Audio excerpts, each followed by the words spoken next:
All right, welcome back to Virtual School Assembly for this professional development session. Today we're pleased to have Dr. Christopher Willard.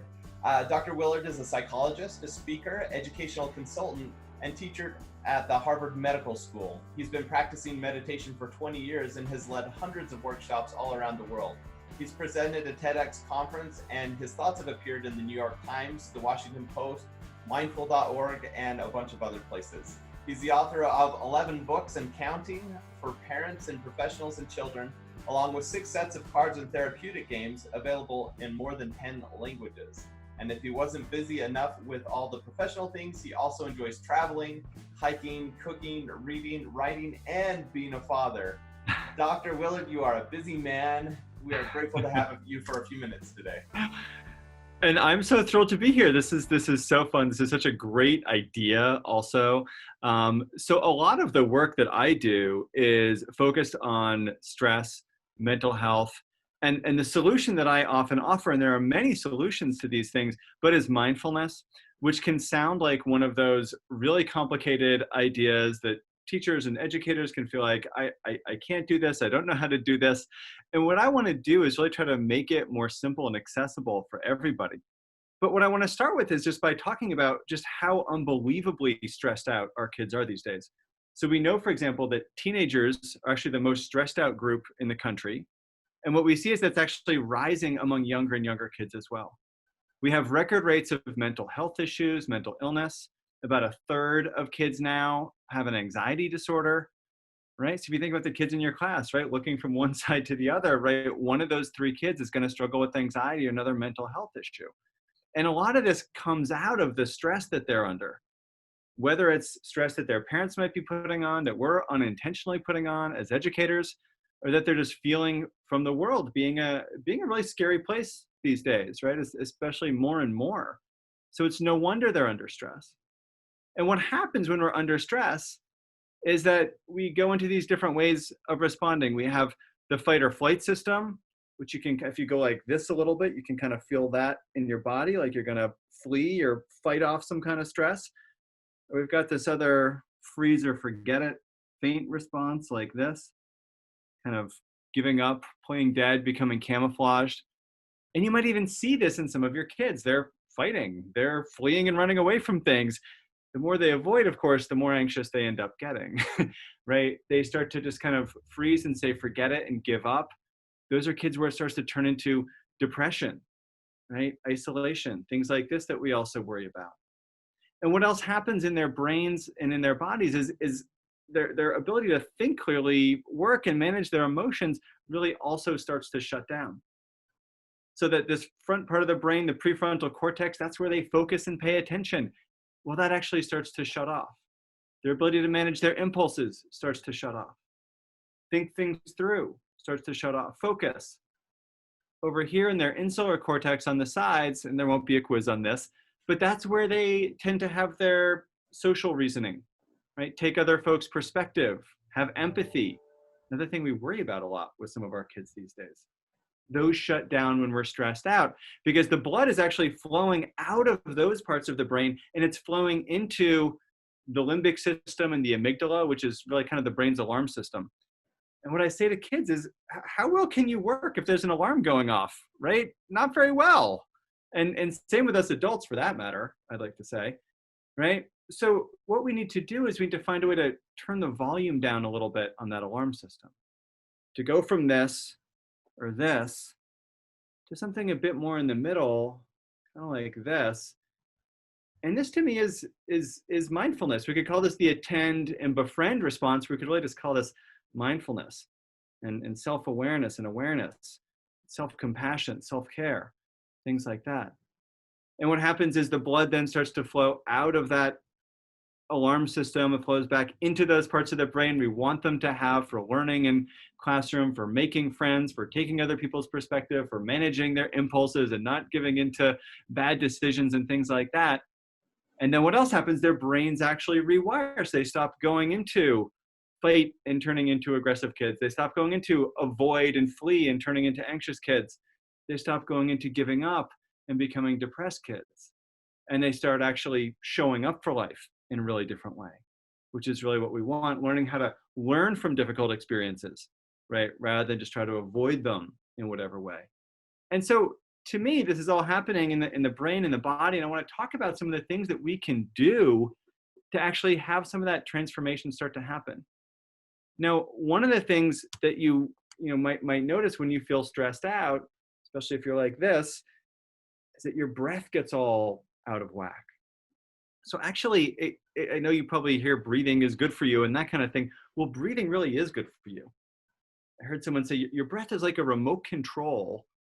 We can turn the volume down on that alarm. Actually turn the blood flow into your prefrontal cortex. You can focus more into your insular cortex. You can take perspective. And so even if it's just the start of class, before an exam, before the kid goes on stage to audition, right? These other little moments that might be stressful in class or another school situation for a kid before the soccer game, right? Who knows what? Just to learn how to regulate their breath can be so helpful. So what I like to say is, we all know that you can regulate your breath, and that in turn regulates your body, and that in turn regulates your brain and your nervous system. And then you're regulating your emotions. You're regulating your attention, right? And you're regulating, all of these things that we need, your impulses as well, for being able to focus in school. I also just want to emphasize before I guide us through a few short breathing practices is that this really starts with us, the adults.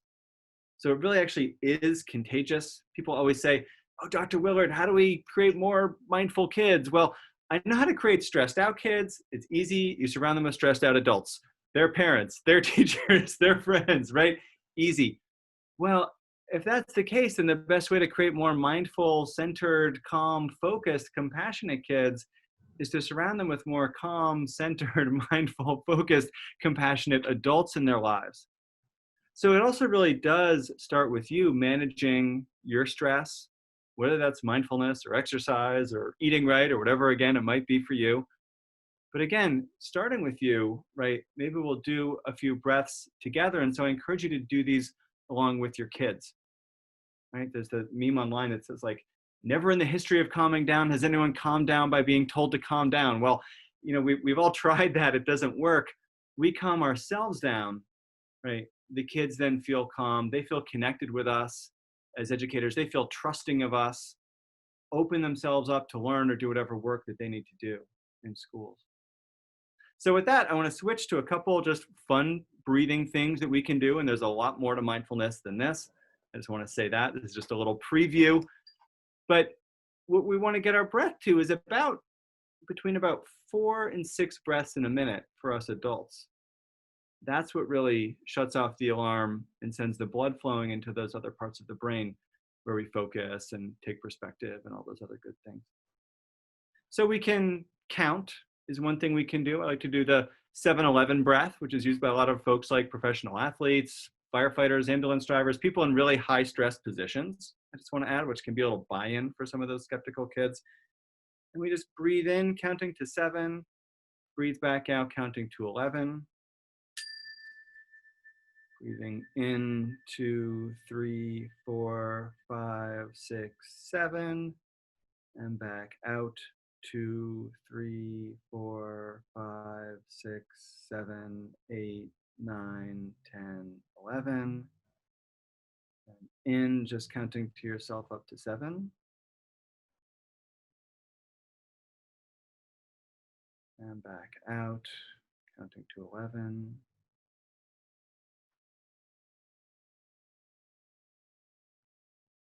In up to 7.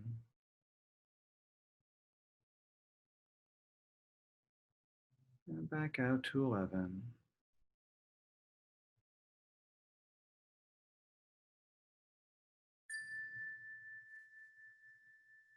And you can just allow your breath to find its own pace again, just a little bit more well-regulated this time.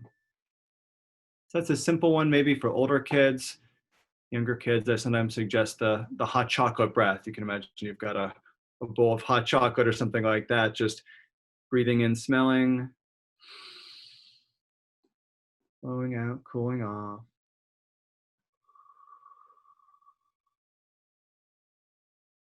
Breathing and smelling. Blowing out, cooling off.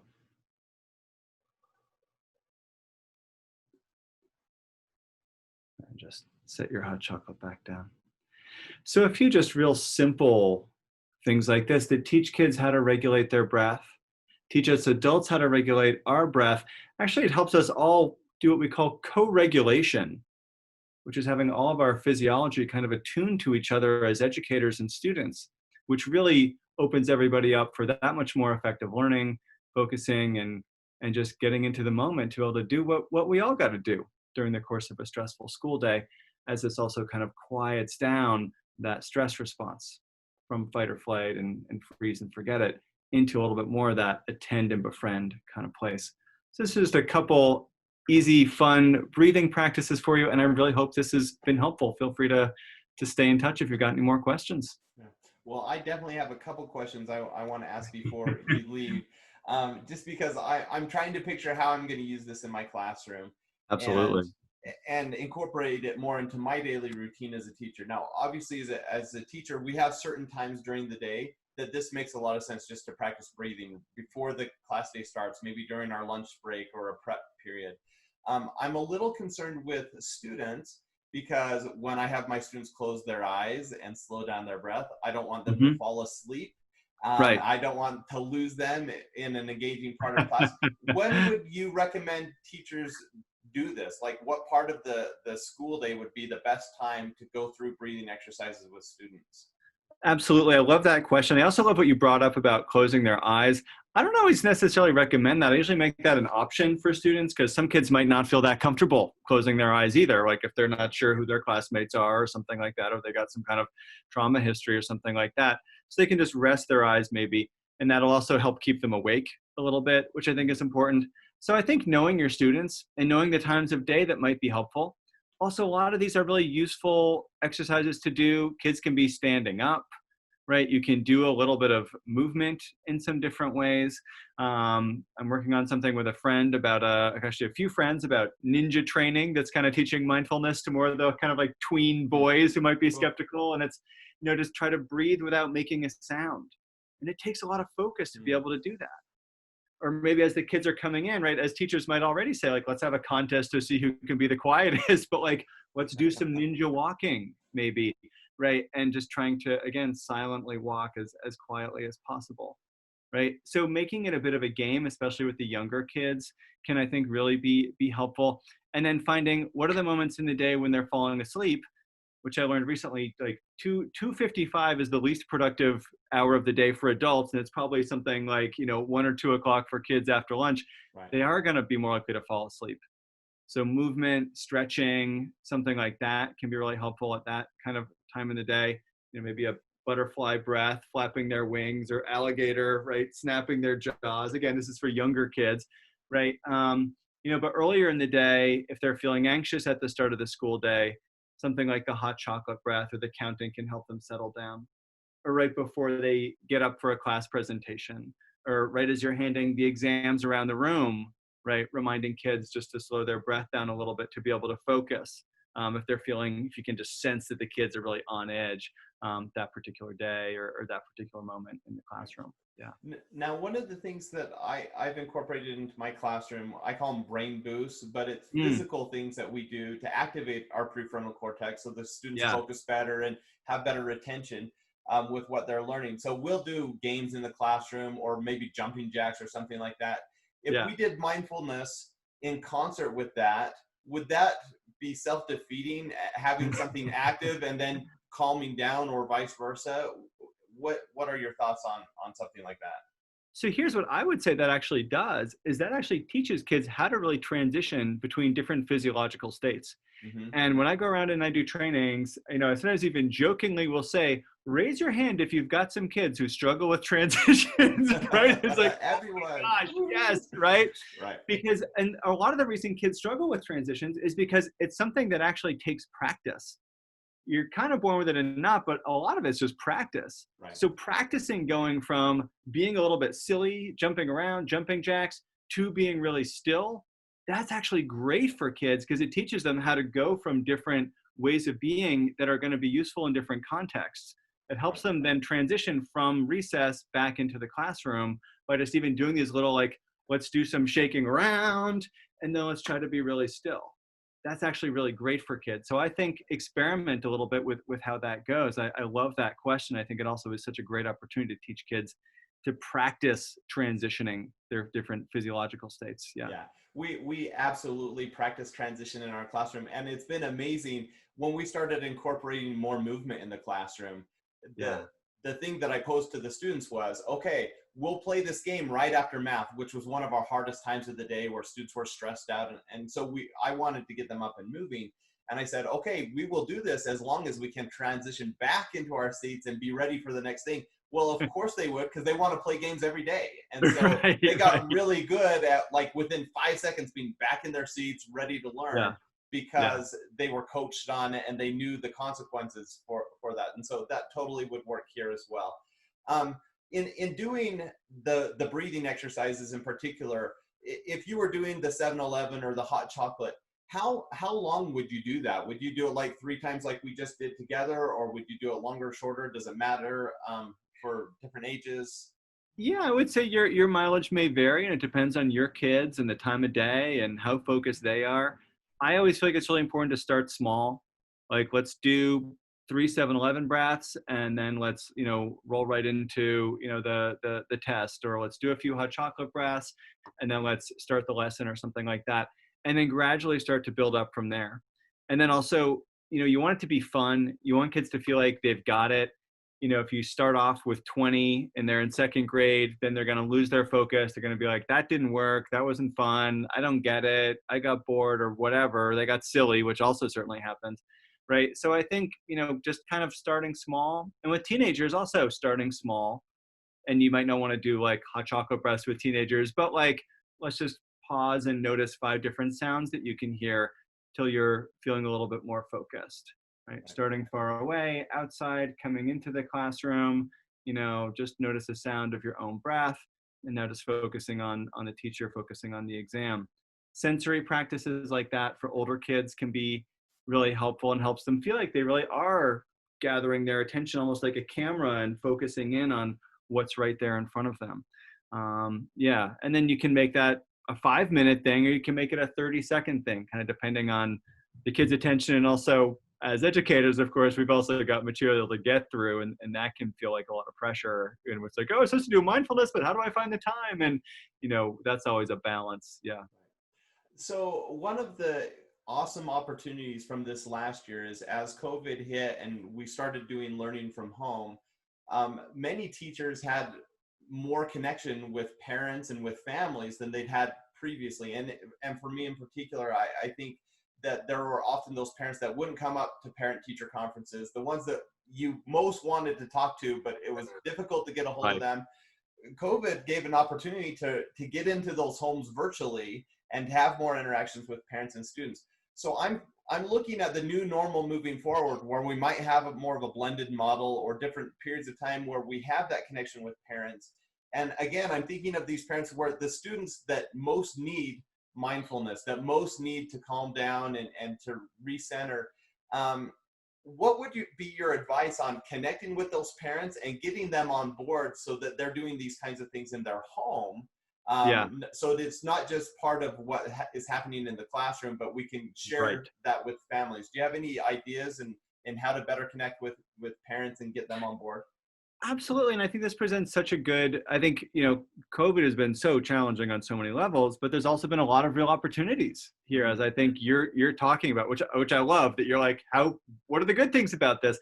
And I do think, one thing that I've been recommending to educators in my online workshops that I'm doing now, right, is that in some ways, like, mindfulness now more than ever. I mentioned that thing about co-regulation, having everyone in the classroom kind of having their same physiology. This is something we already kind of do automatically when we settle into the classroom, or maybe we, sort of say the school motto, or we do the pledge or something like that, or sing a song. It helps everyone to co-regulate from their different settings. And one of the things that happens when we're online is that it's like one kid's coming in from a fight with their sister, one kid's coming in with pajamas, one kid's coming in, 5 minutes late. so more than ever, we got to kind of co-regulate and maybe open up the classroom, the live time, like with a little mindfulness practice. Now, one of the things that, I'm noticing as a dad, right, with my kindergartner going online is, of course, it's like we're starting and I'm still there at the beginning.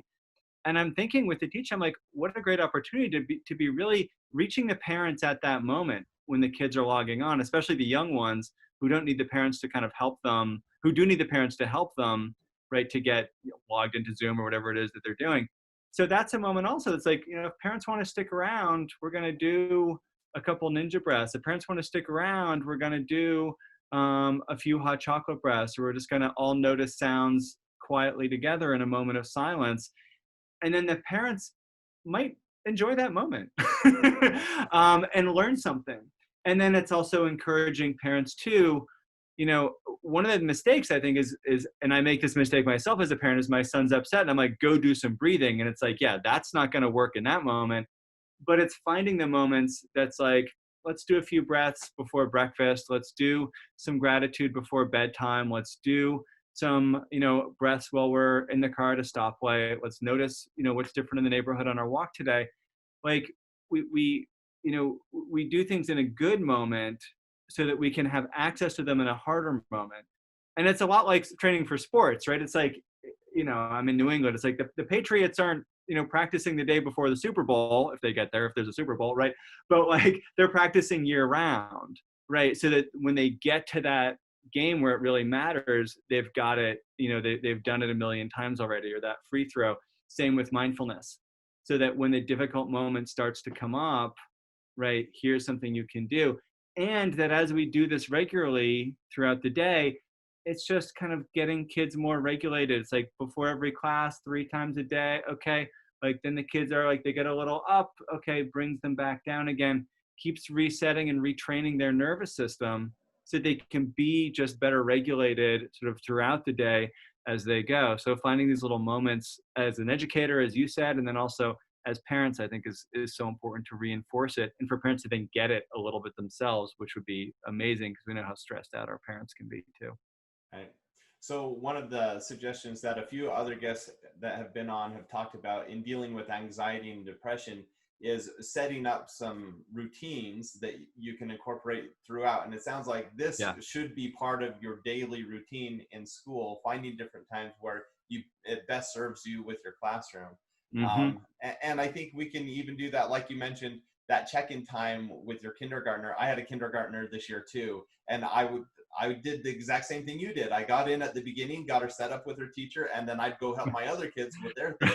That was a good moment where a teacher can do those things with parents. So that's a great suggestion. Yeah. Dr. Willard, thank you so much for your time today. I think this is going to be incredibly helpful for teachers out there and administrators that will be watching this.